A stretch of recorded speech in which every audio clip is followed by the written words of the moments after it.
시행 후에도 확산세가 지속 심화됨에 따라 12월 15일 긴급 위험도 평가를 실시하였습니다.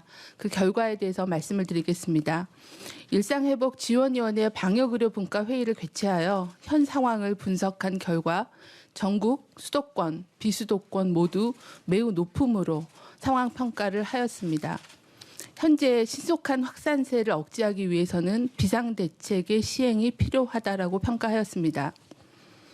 수도권의 중환자실 병상 가동률은 90%에 육박해 한계 상황입니다. 위중증 환자 수는 989명, 확진자 수는 7,828명으로 급증한 가운데 오미크론 변이가 지역 확산 중에 있습니다. 유행이 악화되는 경우 12월 중 약 1만 명, 내년 1월 중에는 최대 2만 명까지 확진자가 발생할 수 있으며 위중증 환자의 경우도 유행이 지속하는 경우에는 12월에 약 1,600명에서 1,800명, 유행이 악화되는 경우에는 약 1,800명에서 1,900명까지도 발생할 수 있을 걸로 예상하였습니다. 의료 및 방역 대응 여력이 한계에 도달하고 있습니다. 수도권 뿐만 아니라 비수도권에서도 강원, 충북, 대전 등에서는 병상 가동률이 90%를 넘고 있어 비수도권의 병상 여력도 빠르게 소진되고 있습니다. 주간 하루 평균 확진자 수가 10월 4주차에는 1,716명이었으나 12월 3주차에는 6,676명으로 약 4배 가까이가 증가했습니다. 또한 확진자 수가 7,828명을 기록하는 등 증가 속도가 매우 빠른 상황입니다. 특히 수도권의 하루 평균 확진자 수는 4,700명대로 감당 가능한 확진자 수인 3,600명대를 크게 상회하고 있습니다. 역학조사 인력도 부족하여 방역망 내의 관리 비율이 20%대로 낮아졌습니다. 60세 이상의 고령층의 확진자와 위중증 환자가 증가하고 있습니다.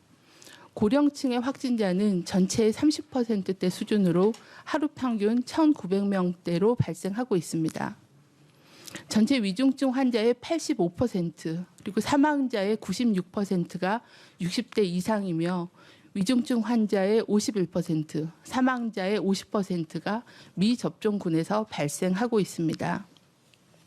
특히 60세 이상의 7.4%에 불과한 97만 명의 미접종군에서 60세 이상의 사망자의 58%, 위중증 환자의 46%가 발생하였습니다. 60세 이상의 3차 접종률은 11월 첫 주에 1.9%에서 오늘 기준으로 46%로 올라왔지만 아직은 낮은 상황입니다. 18세 이하의 청소년 확진자는 하루 평균 1,200명을 초과했습니다. 특히 2차 접종률이 아직 25%대로 낮은 12, 15세의 확진자의 발생률이 급증하고 있어 16, 17세의 2.3배, 또 20대 이상 성인의 1.9배로 높은 상황입니다. 전면 등교와 지역 감염 위험이 증가함에 따라 청소년 사이에서의 전파가 확산되고 또 가족 그리고 학교로의 집단 감염으로 이어지고 있는 상황입니다. 일상회복 1단계에 따라 다수의 거리두기 조치가 해제되었고 코로나19 대응 엄격성 지수가 주요국 중 가장 낮은 수준입니다. 거리두기에 대한 피로감으로 인해 출입 명부 작성이나 방역 패스 확인 등에 대한 현장 이행도도 낮아진 상태입니다. 연말 연시 그리고 겨울방학 등으로 모임이 늘면서 실내 밀접 접촉이 증가하여 추가 확산이 예상됩니다. 또한 오미크론 변이 확진자는 총 148명으로 지역 내 확산이 증가하고 있습니다. 국민 여러분, 어렵게 시작한 일상 회복 과정에서 중대한 고비를 맞았습니다. 이 고비를 슬기롭게 넘어서기 위해서는 향후 2주간 잠시 멈춤으로 지역사회의 감염 전파 고리를 끊고 감염 위험도를 낮추는 것이 가장 중요합니다. 정부는 이 기간 동안에 3차 접종과 미접종자에 대한 접종을 안전하고 신속하게 시행해 면역도를 높이겠습니다. 또한 중환자실 등 의료 대응 여력을 최대한 확보해 다시 일상회복으로 나아갈 수 있는 동력을 만드는 데도 총력을 기울이겠습니다. 3차 접종 최소 접종 간격을 3개월로 단축하고 12월을 60세 이상 고령층의 집중 접종 기간으로 지정해서 대상자 맞춤형 홍보도 강화하겠습니다. 또한 접종을 독려하기 위해 당일 접종이 가능하도록 하고 사전 예약을 통해서는 예약일로부터 이틀 후부터 접종이 가능하도록 개선하여 운영하고 있습니다. 또한 수요조사를 통해 학교 접종을 희망한 8만 3천여 명에 대해서도 지자체, 교육청 협력을 통해 안전하게 접종을 추진하겠습니다. 방역 상황이 악화됨에 따라 국민 여러분의 인내를 다시 요청드리게 되어 방역 당국으로는 송구스러운 마음과 무거운 책임감을 느낍니다. 빠르게 방역 대응 역량을 정비하여 유행 상황을 안정화시킬 수 있도록 최선을 다하겠습니다. 국민 여러분께서도 접종 참여와 사회적 거리 두기, 그리고 이제는 생활 습관으로 굳어진 마스크 쓰기, 손 씻기, 주기적으로 실내 환기하기 등 기본적인 방역 수칙 준수에 힘써 주시기를 부탁을 드립니다. 네, 다음으로 권덕철 보건복지부 장관이 사회적 거리 두기 및 의료 대응 체계 강화 방안에 대해서 설명하겠습니다.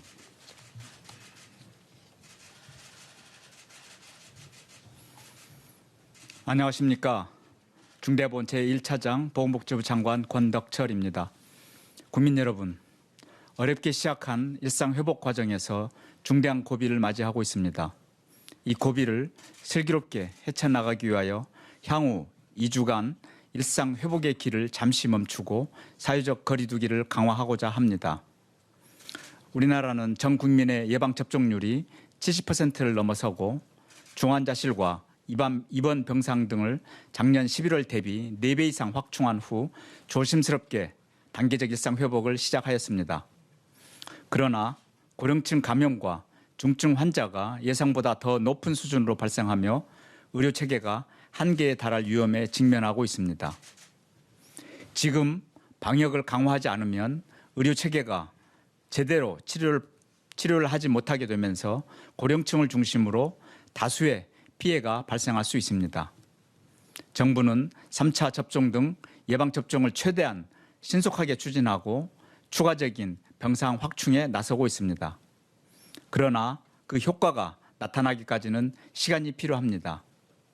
지금은 일상 회복을 잠시 중단하고 현재의 유행 확산을 억제하고 고령층 중심의 피해를 최소화하는 노력이 필요한 때입니다. 의료 현장과 전문가 등을 비롯해서 일상회복지원위원회 다수 위원들, 관계부처, 지자체 등도 거의 동일한 의견이었습니다. 국민 여러분, 현재의 위기를 극복하고 일상회복으로 다시 나아가기 위하여 앞으로 2주간 잠시 멈춤에 동참해 주실 것을 호소드립니다. 모든 모임과 약속, 행사를 중단하거나 연기하고 사람 간의 접촉을 최소화하여 주시기 바랍니다. 특히 60세 이상의 어르신들과 미접종자분들은 가급적 집에 머물러 주시고 외출을 자제해 주십시오. 기본 접종과 3차 접종 등 예방접종을 반드시 받아주시기를 바랍니다. 본인의 안전과 우리 사회 모두의 안녕, 일상회복을 위한 최선의 방안입니다. 일상의 불편과 서민 경제의 고통을 야기하는 사회적 거리두기를 다시 강화할 수밖에 없는 현실에 국민들께 송구스럽고 안타까운 심정입니다. 정부는 이번 거리두기 강화로 인해 어려움을 겪고 있는 소상공인, 자영업자 등에 대해 지원을 강화하는 한편 예방접종률 제고와 의료 대응 여력 확충에 최선을 다하겠습니다. 국민들께서도 함께 노력해 주신다면 우리는 분명히 현재의 위기를 극복하고 다시 일상 회복의 길로 나아갈 수 있을 것입니다. 사회적 거리두기 강화 방안에 대해서 말씀드리겠습니다. 개인 간 접촉을 최소화하여 유행을 억제하기 위하여 사적 모임과 운영시간 제한을 전국적으로 강화합니다. 사적 모임은 전국적으로 4인 이하로 축소합니다. 특히 식당과 카페는 PCR 검사를 받지 않아도 미접종자 1인까지 포함된 일행을 지금까지는 허용했으나 이제는 미접종자는 1인 단독 이용만 가능합니다. 방역적 위험도가 높은 유흥시설과 식당, 카페, 노래 연습장, 목욕장업, 실내 체육시설 등 1, 2그룹 시설은 21시까지 제한합니다. 위험도가 다소 낮은 영화관, PC방 등 3그룹 시설과 안마소와 파티룸 등은 22시까지로 제한합니다. 다만 학원은 학생들의 입시 준비 등을 고려하여 성인 학원에만 22시까지 운영 제한이 적용됩니다. 대규모의 행사, 집회의 인원 기준을 강화하고 방역 패스 적용을 확대합니다. 종전 100명 이상 499명 미만의 행사, 집회에 대하여 방역 패스를 적용하여 왔으나 이제는 50인 이상 299명 이하에 대하여 적용합니다.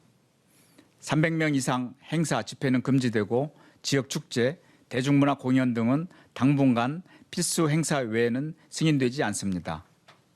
또한 예외로 적용됐던 경영상 또는 공무상 행사나 별도 수칙으로 관리되었던 박람회, 전시회 등도 50인 이상의 경우 방역 패스를 적용해야 합니다.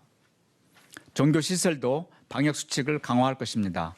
문체부 등 소관부처에서 방안을 마련해 별도로 발표할 예정입니다. 학교나 사업장, 공공기관 등의 일상 영역에서의 거리두기도 강화합니다. 학교의 경우 수도권과 인원이 많은 비수도권 일부 학교의 밀집도를 현재 3분의 2 수준으로 조정합니다. 사업장과 공공기관은 재택근무와 유연근무를 활성화하고 대면 행사와 모임 자제를 통해 근무진의 밀집도를 완화하겠습니다. 이번 거리두기 강화 조치는 12월 18일 토요일 0시부터 내년 1월 2일까지 16일간 시행됩니다.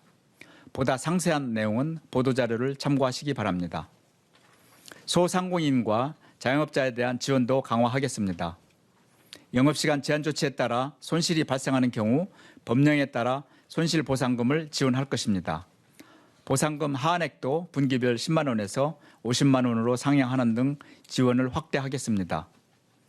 또한 손실보상의 대상이 되는 방역조치를 기존 집합금지와 영업시간 제한에서 시설에 대한 인원 제한 조치까지 확대할 것입니다. 법령에 따른 손실보상 절차 외에 소상공인에 대한 선제적이고 폭넓은 지원을 위해 방역지원금을 신설하여 지원에 나설 것입니다. 병상 여력을 최대한 확보하고 재택치료를 내실화하는 등 의료 대응 여력을 강화하는 노력도 병행하겠습니다. 행정명령 등을 통해 추가 병상을 신속하게 확충하여 연말까지 목표 병상 5,800여 개를 확보하겠습니다. 거점 전담병원도 계속 늘려나갈 것입니다. 병상의 회전율과 활용도도 계속 높이겠습니다. 중환자실 입원 시에 증상 발생 후 최대 20일까지 재원을 허용하고 이후 격리가 해제됩니다. 이행력을 높이기 위해 격리 해제 이후에도 입원을 원하는 경우 입원비는 환자 본인 부담으로 전환하겠습니다. 병원도 중환자실을 효율적으로 운영하도록 재원 일수에 따라 보상금을 차등화하는 방안을 오늘 손실보상심의위원회에서 결정할 것입니다. 재택치료도 내실화하여 치료제를 적극 활용하겠습니다. 관리의료기관과 단기 외래 진료센터를 계속 확대하고 고위험군에 대한 경구용 치료제도 지원하겠습니다. 경구용 치료제는 40만 4천 명분을 확보 중이며 추가 구매를 위해 제약사와 협의 중에 있습니다. 국민 여러분, 어렵게 시작한 일상 회복을 잠시 멈추고 다시 거리두기 조치를 강화하게 되어 진심으로 죄송스럽고 안타까운 심정입니다. 현재 위기를 빠르게 안정화하고 일상 회복으로 계속 나아가기 위한 불가피한 조치임을 이해해 주시기 바랍니다. 이번 위기를 극복하기 위해서는 국민 여러분의 참여와 협조가 무엇보다 중요합니다. 모임과 약속을 중단하고 사람 간의 접촉을 줄여주실 것을 당부드립니다. 특히 60세 이상의 어르신들과 미접종자들은 반드시 집에서 머무르실 것을 요청드립니다. 무엇보다 중요한 것은 예방접종의 참여입니다. 3차 접종과 아직 접종을 받지 않으신 60세 이상 고령층 분들은 접종을 반드시 받아주시길 바랍니다. 60세 이상의 경우 사전 예약 없이 가까운 병원을 방문하시면 예방접종이 가능합니다. 보다 많은 분들이 3차 접종에 참여하시도록 방역 패스의 유효기간을 6개월 시행도 12월 20일에서 내년 1월 3일로 늦출 것입니다. 3차 접종은 접종 후 14일 경과 후부터가 아니라 접종 기록일 당일부터 바로 유효합니다. 국민 여러분과 자영업자, 소상공인, 의료 현장의 의료진, 방역당국 모든 분들의 희생과 참여, 협조에 다시 한번 깊이 감사드립니다. 정부도 모든 역량을 모아 이번 고비를 빠르게 극복할 수 있도록 최선을 다하겠습니다. 감사합니다.